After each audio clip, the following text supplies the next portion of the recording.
sanget boten yinten bilih paduka ingkang sanget minulya ing jagat menika. Kula badhe nyuwun katrangan menggah sejatosipun paduka pukulun menika sinten?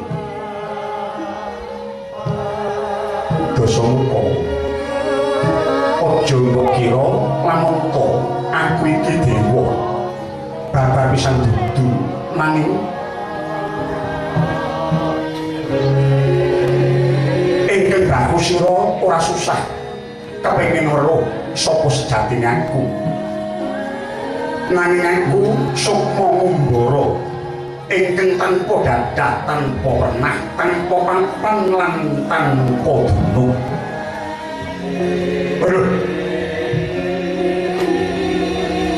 Mekaten kula ngakeni menawi sejatipun ing reh Pancasona kula menika kawon kaliyan paduka. Nggih panjenenganipun paduka sampun nampi peparingipun guru kula Kakang Begawan Subali kanthi paduka mapan wonten ing karna kula. Oh. Kula ngruwasi kawon ingkang katen kula nderek paduka. Kowe aja melaku merga tinitahna ning jagat katandhuman sing kawasa dhewe-dhewe. Iki dadi pratandha ingkang sembada dadi upara kuwi waraning pepadang. Aja banget-banget gun kebondo dening reh kelahiran ngagungake kelawan kadigdayanmu. Dasamuka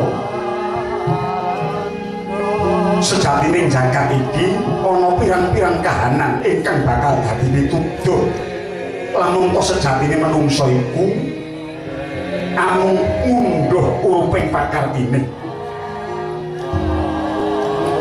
Sumber-sumbering pasulayan ing jagat iki sejatine mung ana papat sepisan. Perkara bondo arta amarga sing jeneng manungsa ingkang sandhangan urip iku isih kasro ing kamilian. Kaping pindhone pasulayan babagan wanita marga manungsa gedhe nafsune. Kaping telu pasulayan babagan kawasisan amarga akeh-akeh padha rebutan benering kawruh lan benering penemu. Wonten ingkang pungkasan pasulayan babagan panguwasa merga akeh manungsa padha rebut ngarep kesuwung keselak kepengin diajeni. Mula dikepiye bae yen kowe wis ngakoni yen to sejatine tumrape ngaji Pancasona kowe kalah tuwa karo aku.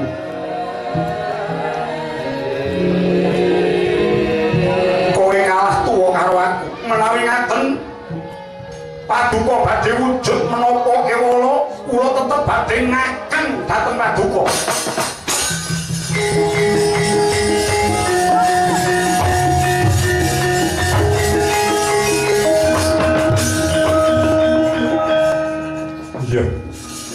Yen to kowe wis ngurmansani saiki kowe bali yo marang Begawan Subali. Mong bae yen to sira besuke bakal wani kelawan aku aja takon dosa. Nggih kula mboten badhe wantun kaliyan paduka.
padhang tetrawangan ngajeng tomapane aneng kaiwangane ka pratala suprandene akencar-kencar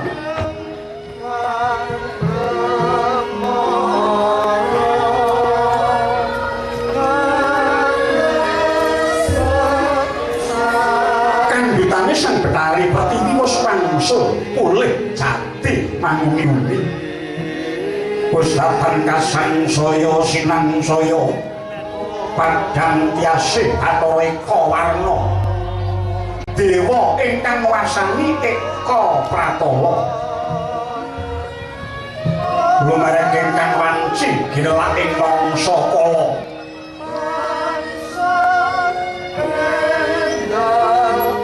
biar langsung Mandala Giri sumerep gumlaring kawontenan midhel kakung glewo yayah golek kencana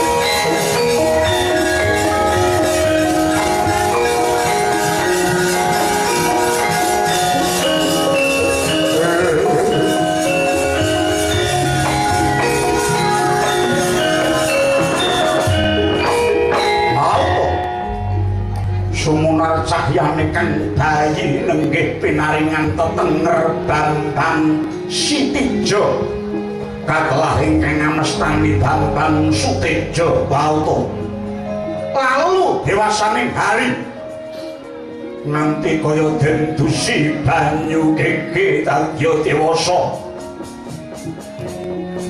bagus panane dasar loro kasemone jetmika ing tanduk eling-eling turasing Jawata luwih mila batana momokah lamun kasinungan kadhik dayang ing ngetapi-tapi dasare wis meneng gadoh kang aji Pancasuna bumi ingkang luput ing pati Bauta amari mangkono geger pepuyengan ing jagat Dwarawati kodaning Nalendra ingkang mahameksya watak cendala nenggih Nalendra ing Praja Tisa Prabu Bomantara Sang Prabu Bomantara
sang Yaksendra Kurarupa Manasas kati angin Kang sempal kaprapal Celo kaplesa Satu lumayu mangungsi Kagiat kakudo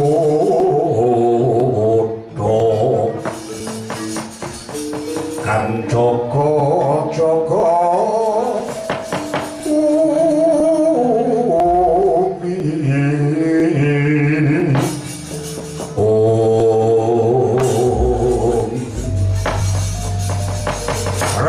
Manik jati ngalam kang tinuting jagat iki Pante Pancanyono lonteng pangandika ing ngadhawuh sinuwun wis krek lampit rungkak kimpul gacah lar singa barung prajurit saka ing Prajatisa ing Trajutrisna samangka negara Ndarawati wis kinepong wakul binaya mangkat inggih nggih malah kaporo pitung bolo gelar prajurit raksasa campur bajingan wadya manungsa miwah buta kula pilih ingkang kandel kulitipun ingkang atos balungipun nggih syukur mangayu bagja sekti jumuru Pancanyono ciptaku mau kepengin mengiran jagat ngerata bumi aja menungsa ingkang bisa ngungkuli Prabu Bumantara kondange carine Prabu Sri Bathara Kresna kuwi titising Bathara Wisnu dewaning kabagyan carine Wisnu iku kondanging Bawana merga dadi panataning adil lan panuntuning sangya para makhluk ora trima rasane atiku yen to nganti aku ora bisa ngendhek kawibawaning Prabu Kresna lajeng kepareng paduka nyatanipun nawala panantang sampun dipun kirim unjuk wonten ngarsanipun Prabu Sri Bathara Kresna krek lampit wadya barang yen pancen Ratu Ndarawati sing jenenge Prabu Narayana ora keduga menehi wangsulan penjagang sing jero pun beteng sing kandel kiraku ora kantran metu negara Ndarawati bakal remuk bubuk dadi rempon benjing beda gumuru saking jroning praja gunging kang puswa Oh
Sasongko pemenyang.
Patih Udawa kowe sapa?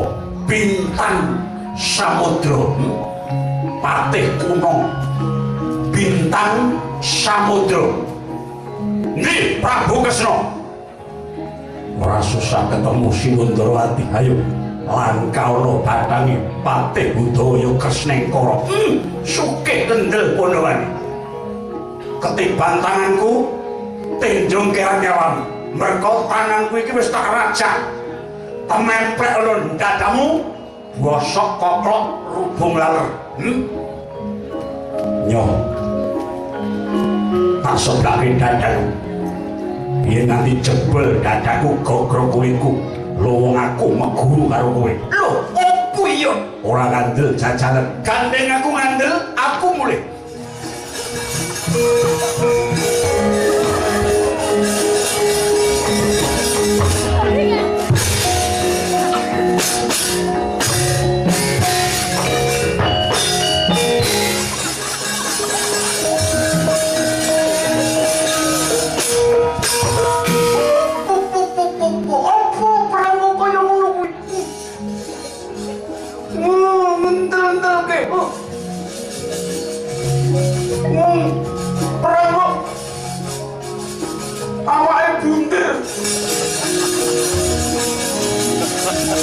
mulai gelawaknya celemu-lemu nek silo ndak kangelan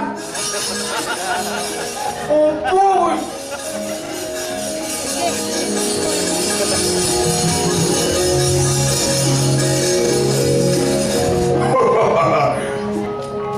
iki sopo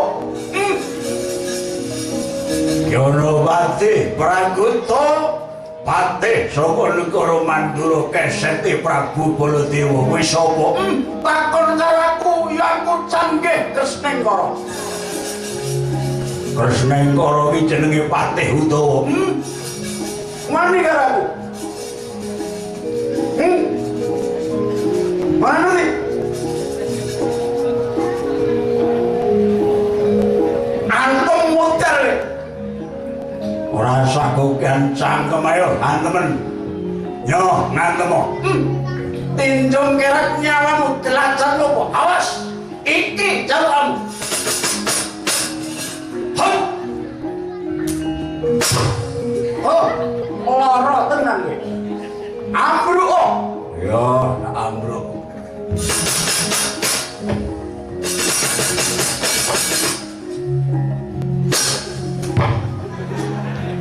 ora bareng ngono ya pure kok ngono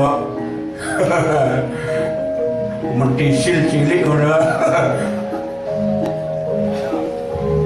kowe nyek karo aku tak tututke kres dadi apa kowe mana tak angel tenan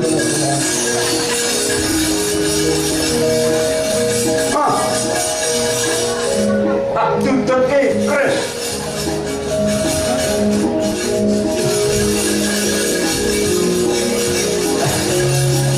ora tau mbok parangi ngono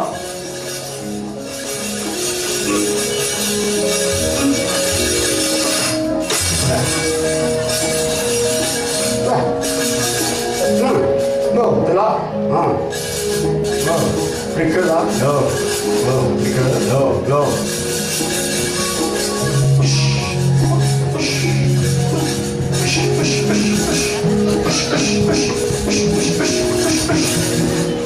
oh kira wedi karo dapur ayo ayo yo milio dodo weteng apa geger ayo milio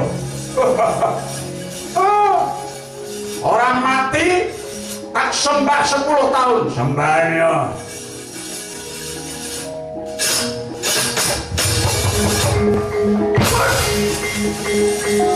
mutiara ya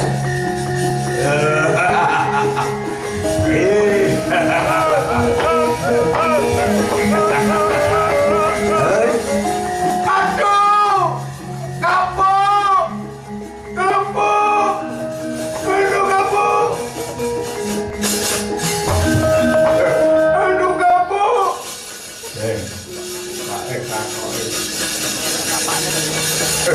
Jabang bayi gerangi semono urung tetak. aduh kapok Wong ngene yo duwe bojo kowe. duwe Bojomu bojoku jenenge Sriati ora melu. akeh nyiutke aduh Kapok ayo. Wis duwe bojo sago dadi prajurit kok ngene kahanane. aduh kapok aduh Aduh, aja mau tetai. Urung gak apa-apa yo hahe. Ayo, kowe mundur karo Wadya Balamowo ora? Gelem mundur. Akonane wong kelangan dina iki. Aduh, kapok aku cono aku kapok. Ayo, bali yo kono.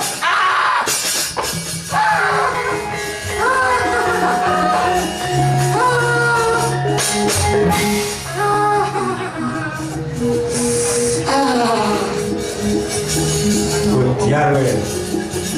Kacan ro ngendi-endi.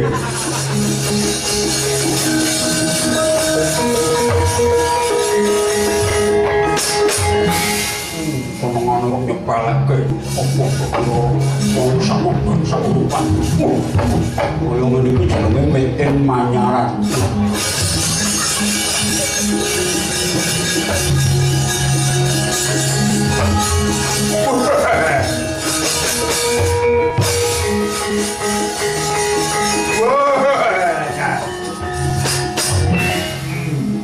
Opo Mas? Patih Prakulta kuwi sapa angleng senut? Wes.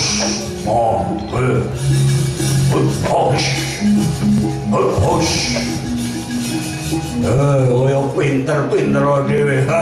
Awet siapun kuwi aku wedi. Udunge kono aku Mas. Iki lihat jago tinju.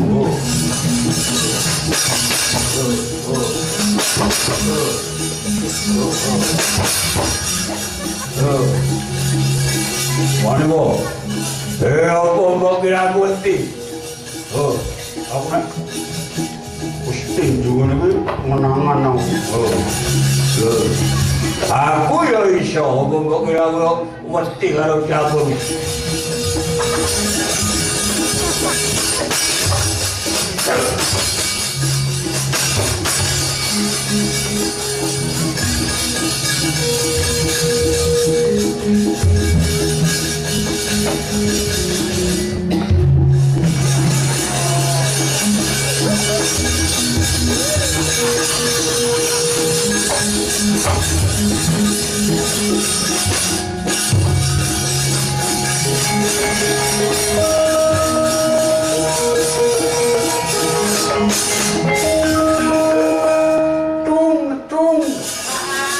Apa? Ngapunten penembahan kula kawon. Weok kalah. Aduh. Prajurit Darawati mboten kenging dipun sangga gampil, Mbak. Nanjo pisan meneh. Ayo maju. Nggih. Maju ora no kene tak syaratane. Pengelang sekali pengelang ini tangga ini apa kini ngomong belum takut ini jagat lo potes jagat lo kedong ini menang saking keresane Allah. Wes maju kowe nggo perang mesti kowe menang mergo papane iki wis tak rajah wis tak japani. Lho sing dingge perang iku mriko. Arep kono ki engko lokasine ya kene iki. Kene tekan kene. Dikandani. Wah, nek kula maju mengki mati ya men. Kowe meling apa karo bojomu sumber kencana? Wah, mboten pun mboten wani. Wong edan iki. Wong Darawati, ayo sapa sing maju palagan? Ora weruh kentang kimpul ora ngerti pojok plarete. Kalang jempare ilang kawan.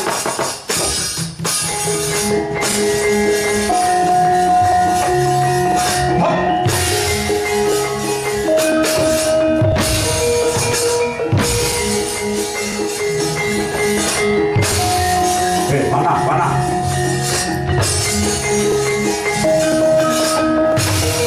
Awas, mana? Baina,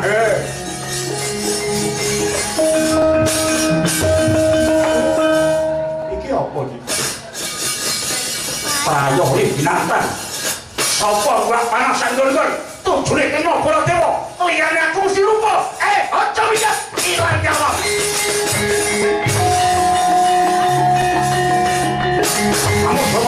Namun kuasa bodoh ini wong manduro Prabu Baladewa ben masih tetap kecek cincin sampai wedok ayo aja maju ceng kerayan Baladewa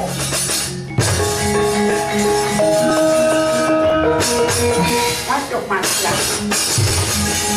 aja minggat aja minggat balik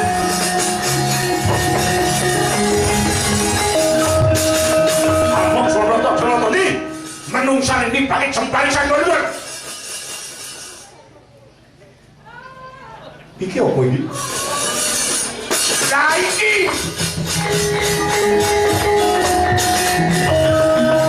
wong kaya tukulan kuwi sapa kowe? Kula nyuwun pangapunten kowe sapa? Nibake sembali mau kowe? Iya nggih kula jenengmu sapa? Aja mati tanpa nami kula Jainal nami kula Jainal jenengmu Jainal oh klentu lah iya Jainal jangan sing bener niku Za lah iya Jainal klentu sing bener Za modal nih mati jasa apa Baladewa jarak ngomong dadak nganggo Za ayo sapa sing ora trimo iki wae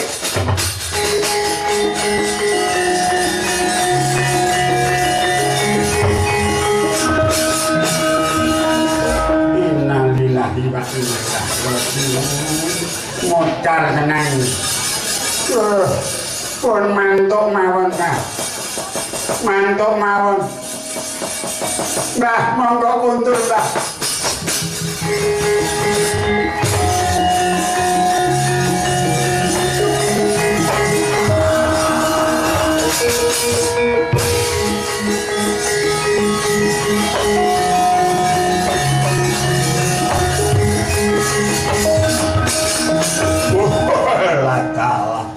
kowe sapa Raden Setyaki kowe sapa Patih Pancanyana kon ngaton Prabu Kresna Pak Bondo tangan krincung sikile minggat ontal marang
Ratu Trajudrisna Prabu Bomantara ireng nyawamu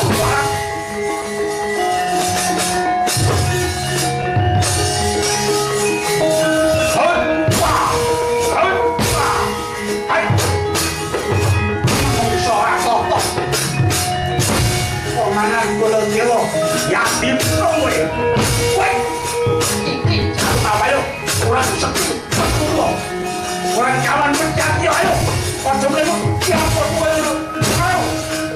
Angkat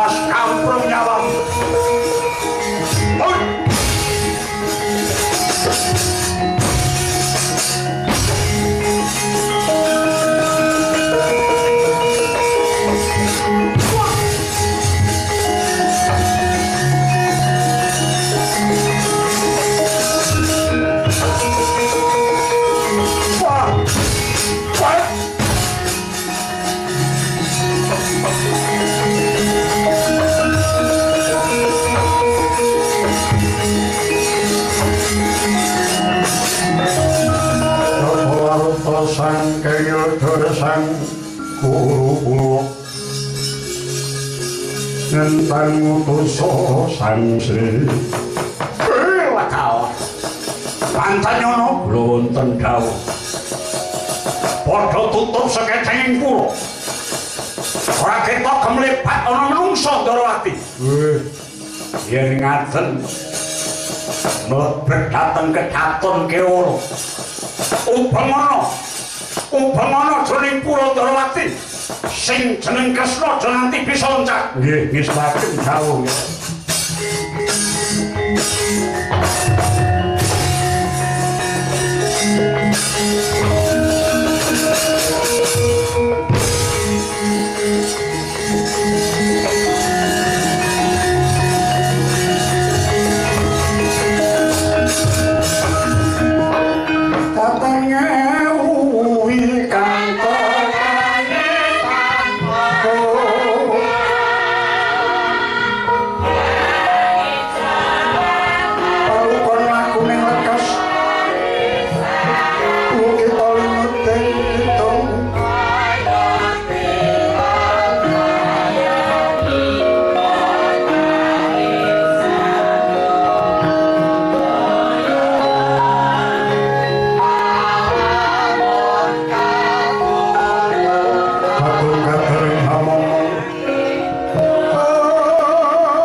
Ingkang angreksaning Eka Pratala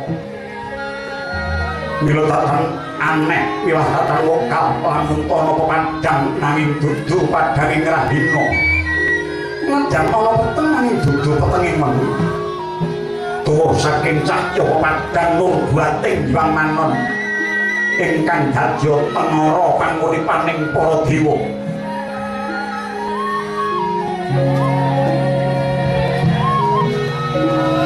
justru gale manci ingkang nedheng lelenggan mungging kursi retna nggih menika Bathari Pertiwi kawistine ayu tanpa timbang wiwit ing pucaking rambut nganti aja jempoling padha saya pitakan ana kuciwani milodatan moka lamun nuwun Sang Hyang Bathara Wisnu anggongan binun anglalamok ingkang mungging ayun ingkang putra nggih Bambang Sitijo bagus parami dasar sekti Mahawara pilih tanding bobote ngapran dadi mangkono pangucap ninggalih lamun to kabari lisan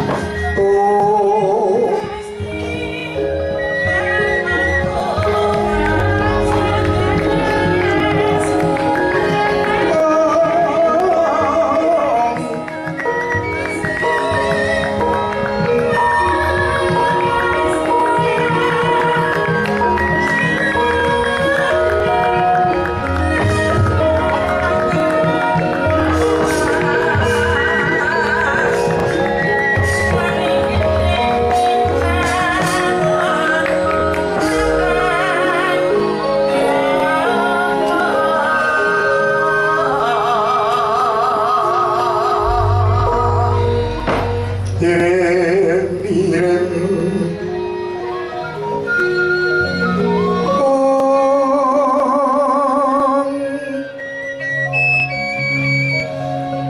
kembang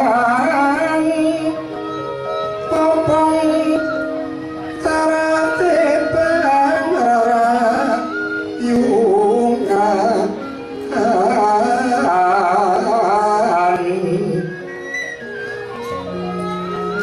lungeng kadung tumelongan lung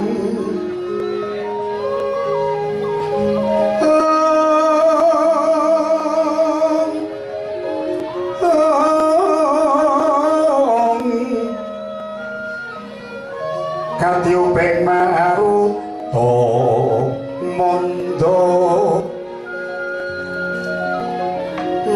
manggut asri yen tinulu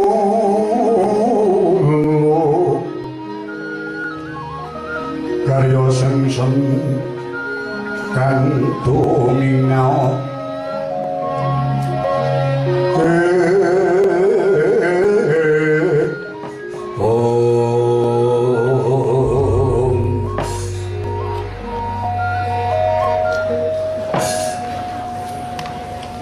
anakku nggih anakku Sitijo pondipuru mangsa bungah lan pombong dene diwasamu samku tetelo kena disawan pangutaning ponibu taruna kula napa kula inggih Kanjeng Ibu sesembahan kula mesti kewala mekaten kula setunggaling putra ingkang tinitah pinuturaken dening Kanjeng Ibu saged-saged kula badhe nulat lekas paduka dasar kula turasing dewa linangkung miradha Ibu tumapaking gesang kula wonten ing alam padang nika kula nyuwun dawuh saking paduka Kanjeng Ibu kenging kinarya gegaran anggen kula badhe mapan wonten ing jana loka anakku anak ora gampang urip ana ing alam padang luwih-luwih yen to sira tumumpan bumi iki sing mapan ana ing kayangan nanging besok yen wis temeka tiwahyaning mangsa kala sira bakal sumurup ing daratan kaki ya mung piwelingipun ibu lamun to jenengan para kula Sitijo bakal mongak ana ing luhuring bumi kang prayitna ngati-ati merga ing marcapada ya ing alam jagat ing manungsa ibarat tunggak jarak praja tunggak jati mati tegese wong ala pirang-pirang nanging kang becik mung kari arang-arang mula kang iku kula Sitijo wanter piwelinging pun ibu yen ana manungsa kang pinter lan rumangsani kapinterane bisa piguna tumraping wong akeh wajib mbok cedhaki dadi kanca kang prayoga nanging yen ana manungsa kang pinter tanpa